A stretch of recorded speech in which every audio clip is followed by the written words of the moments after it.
नमस्कार. मागील 2 भाग आपण अहंकार कसा आणि कुठं निर्माण होतो आणि आपण नक्की कोण आहोत, म्हणजे कुणामुळे आपल्याला कळतं आहे हे न कळल्यामुळे अहंकार कसा निर्माण होतो ते आपण समजून घेतलं. तर आज आपण समोर ठेवलेली वस्तू आपल्याला कळती कशी आणि त्याच्यात आपण नक्की कुठं आहोत किंवा कुठं असतो हे आपण आज समजून घेणार आहोत. तर आता एक स्केच काढलेलं आहे. एक समोर हे एक फूल आहे आणि इथं एक व्यक्ती आहे. तर हे फूल आहे किंवा हे फूल कुठलं आहे किंवा हे नक्की काय आहे आणि ह्याचं आपल्यापासूनचं अंतर हे नक्की किती आहे हे सगळं माइंडमध्ये कसं काय कळतं. खूप इंटरेस्टिंग विषय आहे. आपण ह्याच्याबद्दल कधी विचार करत नाही. आपण ते सगळं कॅज्युअली घेतो की सहज हो मग इतक्या अंतरावर आहे, आपण असं अंदाजाने सांगतो. ते घडतं कसं आतमध्ये. ती एखादी वस्तू आहे ते आपण बघितल्यानंतर हे बघितलं का ते काय आहे, आपण बघितल्या क्षणी सांगतो हां हे आहे. म्हणजे समजा एखादा चेंडू कोणीतरी उडवला, ह्याला काय म्हणतो ना चेंडू आहे. मग तो चेंडू आहे म्हणजे तो कुठला आहे, मग तो रबरी आहे का प्लास्टिकचा आहे ते आपण बघितल्या क्षणी सांगतो. कारण त्याची इन्फॉर्मेशन किंवा त्याचं अगोदर बघितलं असेल तर त्याचं मेमरी आपल्यामध्ये असती. हे सगळं चालतं कसं हे आपण आता समजून घेऊया. की हे एक फूल आहे. तर हे फूल आहे हे आत कळतं कसं. हे फूल डायरेक्टली काय माइंडमध्ये जात नाही, परंतु ह्याच्यावर पडलेला प्रकाश डोळ्याच्या माध्यमातून त्याची इमेज आतमध्ये जाते. या वस्तूची इन्फॉर्मेशन डोळ्याच्या माध्यमातून सेन्स ऑर्गन्सद्वारा आतमध्ये प्रवेश करते. छोटे न्यूरॉन्स असतात. म्हणजे इथं वस्तू आहे, परंतु ही वस्तू आहे त्याचं अंतर किती आहे, त्याचा रंग काय आहे आणि ती वस्तू काय आहे हे सगळी इन्फॉर्मेशन आतमध्ये जाती कशी, न्यूरॉन्सच्या माध्यमातून.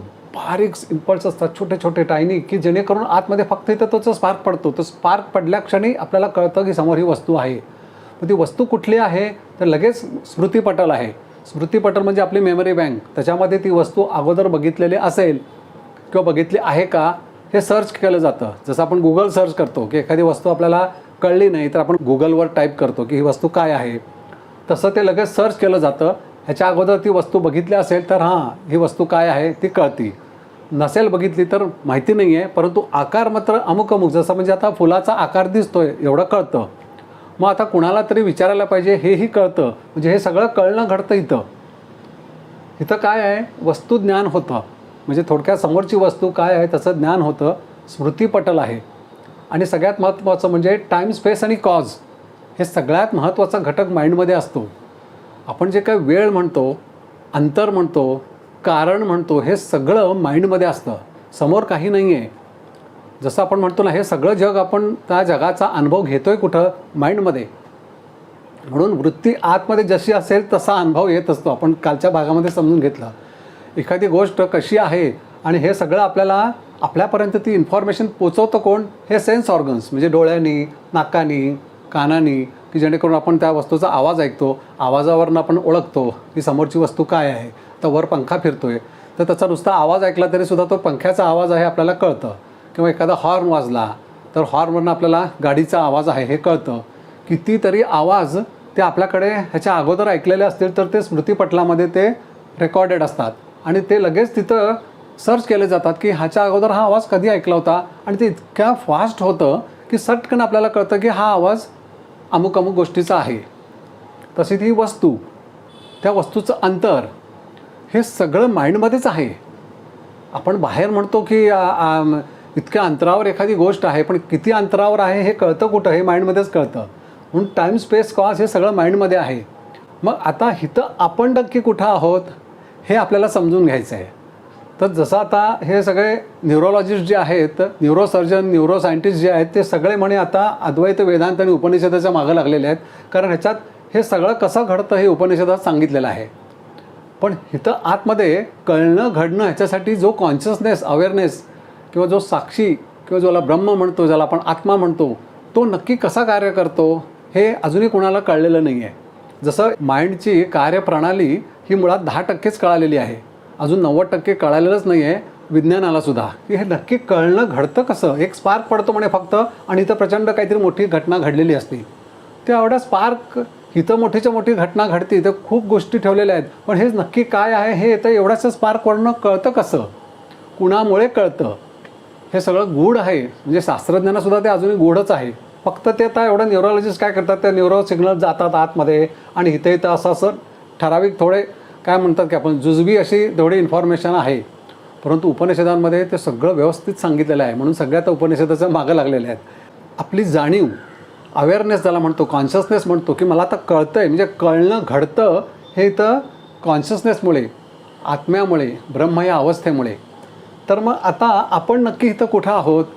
तर आता या स्केचच्या माध्यमातून आपण एवढं समजून घेतलं की ते वस्तूचं ज्ञान इथं होतं, स्मृतीपटल आहे, समोर वस्तू ठेवलेली आहे, डोळ्याच्या माध्यमातून आपण ती वस्तू इथं त्याचा अनुभव घेतो आहे. ह्याचं आत टाईम, स्पेस आणि कॉज आहे, म्हणजे ह्याचं कारणही आपल्याला इथंच कळतं, अंतर किती आहे हे इथंच कळतं. मग इथं आता आपण नक्की कोण आहोत? आपण जे म्हणतो की आपण अवेअरनेस आहोत, कॉन्शियसनेस आहोत, आपली खरी ओळख ही आत्मा आहे, आपली खरी ओळख ब्रह्म आहे. मग ती कशी? की समोर वस्तू आहे, ती डोळ्याच्या माध्यमातून आपण बघतो आहे आणि ती वस्तू काय आहे त्याच्याबद्दल विचार केला जातो आहे आणि स्मृतीपटल ओपन केलं जातं. ह्याच्या अगोदर वस्तू बघितली होती का? बघितली असेल तर हां बघितली आहे, किंवा नसेल तर नाही. हा जो काही विचार केला जातो आणि त्याच्याबद्दलचा निर्णय, हे सगळं माइंडचं काम आहे. की काय असेल ती वस्तू, मग किती असेल त्याचं अंतर, हे सगळं माइंड काम करतं. परंतु कळणं घडणं हे फक्त ब्रह्म या अवस्थेमुळे होतं. म्हणून आपल्याला गोष्टी कळतात. कळणं घडणं ह्यालाच आपण अवेअरनेस म्हणतो. तू अवेअर असेल तरच कळतं, कॉन्शियस असेल तरच कळतं. आपण कॉन्शियस नसेल तर काही कळत नाही. गाढ झोपेमध्ये आपल्याला काही कळतं का? शेजारी ठेवलेला फोन उचलून कोणी नेला तरी आपल्याला कळत नाही गाढ झोपेत, कारण आपण त्यावेळेला अवेअरच नसतो. म्हणजे हे माइंड त्यावेळेला शटडाऊन अशा अवस्थेमध्ये असतं. कॉन्शियसनेस, अवेअरनेस एकदम त्यावेळेला 0 पोझिशनला असतो. म्हणजे ॲक्च्युअली आपण अवेअर असतो, कॉन्शियसनेस अवेअर आहे, परंतु माइंडला कळणं सेन्स ऑर्गनच्या माध्यमातून ती प्रक्रिया तिथं थांबलेली असते. खूप समजून घेण्यासारखं आहे. कळणं घडणं हे फक्त कॉन्शियसनेसमुळे होतं. अशी कल्पना करूया, एखादा इथं हा मृतदेह आहे आणि त्याच्यासमोर जर काही एखादी वस्तू ठेवली तर ती वस्तू काय आहे हे कळेल का? नाही कळत, कारण आपण म्हणणार आहे तो मनुष्य जिवंत नाही आहे. जिवंत माणसालाच कळतं. मग जिवंतपणा म्हणजे काय? तोच कॉन्शियसनेस आहे, तोच अवेअरनेस आहे की ज्याच्यामुळे आपल्याला गोष्टी कळतात.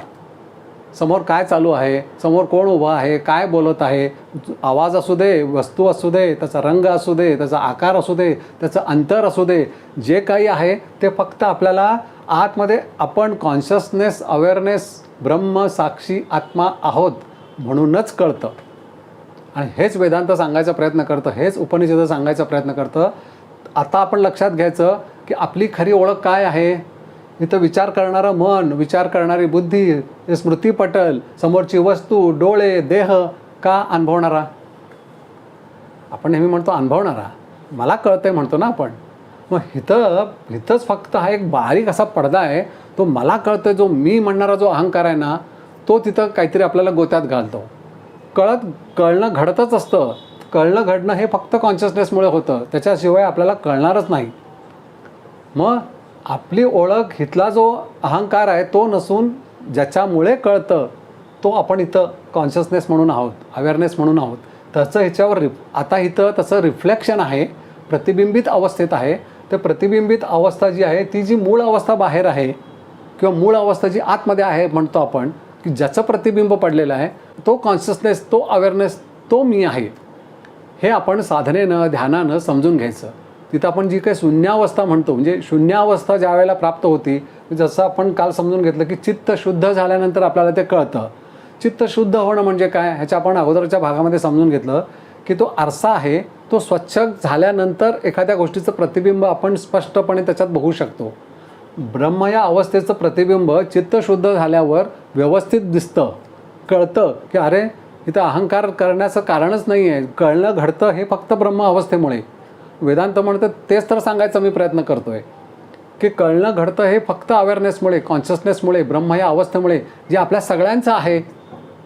तुमचं, माझं, जेवढे जगात लोक आहेत, जेवढ्या जगात व्यक्ती आहेत, सगळ्यांचा अवेअरनेस, कॉन्शियसनेस एकच आहे. कारण कळणं घडतं हे फक्त कॉन्शियसनेसमुळे. व्यक्ती, देह हा भिन्न आहे, कारण त्याचा वैयक्तिक जीवन प्रवास आहे, त्याच्या स्मृती आहे, त्याच्या वृत्ती आहे, त्याचं चित्त आहे, त्याची आकलन क्षमता आहे, त्याचं कर्म आहे, त्याचा ऋणानुबंध आहे. अनेक गोष्टी मग जन्माला आल्यानंतर त्या वाट्याला येतात. परंतु कळणं घडणं हे प्रत्येकाचं एकच आहे. म्हणून तर सारं विश्व ब्रह्म एक आहे म्हटलं आहे. ते ब्रह्म ही अवस्था एकच आहे, प्रत्येकाची ती एकच आहे. तुमचं ब्रह्म वेगळं, माझं वेगळं, समोरच्या व्यक्तीचं वेगळं असं नाही आहे. ब्रह्म ही अवस्था एकच आहे. म्हणजे कळणं घडणं हे फक्त एकाच गोष्टीमुळे, जशी वीज ही घरात येणारी वीज एकच आहे, त्याच्यावर तुम्ही पंखा लावा, दिवा लावा, गिझर लावा, AC लावा, फ्रीज लावा, काय वाटेल ते तुम्ही लावलं तरी वीज ही एकच आहे. वस्तू वेगवेगळ्या आहेत, तशा ह्या व्यक्ती वेगवेगळ्या आहेत, परंतु कळणं घडणारी जी काय अवस्था आहे ज्याला आपण आत्मा ब्रह्म म्हणतो ती एकच आहे. हेच आपल्याला समजून घ्यायचं आहे. अंतिम साध्य ते आहे. परंतु आता कळावं म्हणून आता छोटे छोटे भाग करून मी सांगायचा प्रयत्न करतो आहे. ह्याच्यात आपल्याला काही गोष्टी नीट समजल्या नसतील तर अवश्य तुम्ही मला मेसेज करून विचारू शकता किंवा फोन करू शकता. आपल्याला नीट समजून घेऊन पुढं जायचं आहे आणि नक्की आपण अवेअरनेस कॉन्शियसनेस म्हणजे साक्षी भाव कसे आहोत हे आपल्याला समजून घ्यायचं आहे. तिथपर्यंत जाण्याकरता चित्तशुद्धीची गरज आहे, ते आपण समजून घेतलं. चित्तशुद्धीकरता नित्याची साधना आहे की जेणेकरून आंतरिक अवस्थेमध्ये ऋणातून आपण मुक्त झालो, कर्मातून मुक्त झालो की हळूहळू आंतरिक अवस्था शुद्ध झाल्यानंतर अरे मीच तर ब्रह्म आहे. मग उपनिषद, वेदांत, भगवद्गीता, आपले सद्गुरू तेच तर सांगत आहेत, युगानुयुग सांगत आहेत. आपल्या दोघांच्यामध्ये भिन्नत्व नाहीच आहे, आपण दोघं एकच आहोत असं सद्गुरू आपल्याला म्हणत असतात. परंतु आंतरिक अवस्थेतील गडबड, इथं जो काही केमिकल लोचा झालेला आहे, कर्मातले दोष, ऋणानुबंध म्हणजे चित्त जे अशुद्ध झालं आहे त्याच्यामुळे आपल्याला आपली ओळख होत नाही आहे. आपल्याला काय करायचं आहे तर साधनेने जाणीवेचा स्तर वाढवायचा आहे. साधना जसजशी होत जाईल तसतशी जाणीवेचा स्तर वाढतो. जाणीवेचा स्तर म्हणजेच कॉन्शियसनेस, अवेअरनेस. आपल्याला अनेक गोष्टी कळत असतात, पण कळलेलंसुद्धा कळत असतं ते फक्त कॉन्शियसनेसमुळे. आपल्याला मोह झालेला कळत असतो, आपल्या मनात काय चालू आहे हे आपल्याला कळत असतं. म्हणजे मन आणि कळणारा ह्या दोन गोष्टी भिन्न आहेत. ह्याच्या अगोदर आपण समजून घेतलं की देहाचा मी अनुभव घेतो आहे, माझ्या अनुभवात देह आहे हे ज्याला कळतं तो हा आहे. श्वास घेतो आहे, श्वासाचा अनुभव मी घेतो आहे कारण माझ्या अनुभवात माझा श्वास आहे. श्वास जोरात चालू आहे का कमी चालू आहे हे माझ्या अवेअरनेसमध्ये आहे, माझ्या जाणीवेमध्ये आहे, मी त्याचा अनुभव घेतो. ह्याचा अर्थ श्वास मी नाही हे ह्याला कळत असतं. त्याच्यानंतर आहे मन, विचार. आत्ता सध्या मनात कुठले विचार चालू आहेत ते आपल्याला कळत असतं. मन कुठं भरकटत चाललेलं आहे आपल्याला कळत असतं. म्हणजे कळणारा आपण कोणीतरी वेगळा आहोत. इथंच सगळं हे सापडतं. म्हणतात की आपण कोणीतरी वेगळा आहोत हे इथंच कळतं की मला कळतं ना माझ्या मनात काय चालू आहे सध्या. आणि मग एखाद्या गोष्टीचं झालेलं ज्ञान, आपण जे कळणं म्हणतो त्याचासुद्धा आपण अनुभव घेत असतो. हां मला कळलं, मग तो अनुभवणारा तो इथं मागं आहे. आणि मग आनंद, आपल्याला एखादी गोष्ट मनासारखी झाली की आपण एकदम आनंदित होतो. हां आपल्याला एखादी गोष्ट कळाली की आपण आनंदित होतो. मग झालेला आनंदाचा सुद्धा आपण अनुभव घेत असतो. तो अनुभवणाराच तो साक्षी इथं आहे. तोच तर म्हणून तर इथं लिहिलं आहे आपण इथं आहोत. तो इथं कॉन्शियसनेस, अवेअरनेस म्हणून आहे आणि तो कायमच आहे. असं नाही की काहीतरी प्रचंड केल्यानंतर तो कळणार आहे का तो मिळणार आहे. तो सदा साक्षी आहे आणि तोच आपण आहोत हेच समजून घ्यायचं आहे. वेदांत, उपनिषद हे सांगायचा प्रयत्न करतात, अरे तू कायमच आहेस, तूच एकटा खरा आहेस, बाकी सगळं मिथ्या आहे. म्हणजे हा अनुभवणारा एकटा साक्षी तो एकच सत्य आहे, बाकी सगळं हे बदलणारं विश्व आहे. हे फूल आता उमललं आहे, उद्या कोमेजून जाईल, परवा नाहीसं होऊन जाईल. हा देह आज आहे, उद्या हळूहळू त्याचं वय बदलत जाणार आहे. एका दिवशी या देहाचा त्याग करावा लागणार आहे. ह्याच्या ठिकाणी असलेले विचार, मन, बुद्धी म्हणजे सूक्ष्म देह बाहेर जाणार आहे, बाहेर पडणार आहे. त्याचे जर का विषय शिल्लक राहिले तर ते विषय घेऊन तो बाहेर पडणार. परंतु अनुभवणारा साक्षी तो कायम तसाच आहे. त्याला वय आहे का? नाही. त्याला काही आजारपण, दुःख काही आहे का? नाही. दुःख कुणाला होतं आहे? दुःख मनाला होतं आहे. इथं जे मन आहे, मनासारखं एखादी गोष्ट, समोरची व्यक्ती आपल्याला ओरडली किंवा त्यांनी अपमान केला की लगेच मनामध्ये दुःख, अरे माझा अपमान केला, मला वाईट वाटलं. मग हे सगळे भाव वगैरे ते सगळे लगेच जागृत होतात. अरे माझा अपमान केला, माझा इन्सल्ट केला, मला लगेच दुःख झालं, मनासारखं झालं नाही, दुःख झालं. मग ह्या सगळ्या विचाराच्या, मनाच्या ह्या सगळ्या अवस्था आहेत आणि त्याचा आपण अनुभव घेत असतो कारण आपण इथं अनुभवणाऱ्या साक्षी मागं आहोत. असा हा सगळा विषय आहे. आपण हा सारखं रिपीट चिंतन, मनन, नित्यध्यास, म्हणूनच मी सारखं म्हणत असतो की सारखं आपण चिंतन, मनन, नित्यध्यास सारखं ऐकायचं, सारखं त्याच्याबद्दल विचार करायचा किंवा आपल्याला हे समजायला लागतं ती एकच रियालिटी आहे, ते एकच सत्य आहे, हे सगळं बदलणारं आहे. मग आपल्याला सत्य काय आहे हे समजून घ्यायचं आहे. सत्य म्हणजे सत्यम ज्ञानम अनंतम ब्रह्मा म्हटलं आहे. सत्य काय आहे? ते ज्ञान स्वरूप आहे, ते साक्षी स्वरूप आहे, ते अनंत आहे, म्हणजे टाईम स्पेस कॉजच्या पलीकडे आहे. मग ते आपल्याला समजून घ्यायचं आहे आणि ते आपणच आहोत असं उपनिषद सांगतात. मग आता आपल्याला किती विचार करायची गरज आहे हे आता लक्षात आलं असेल आजच्या भागावरून.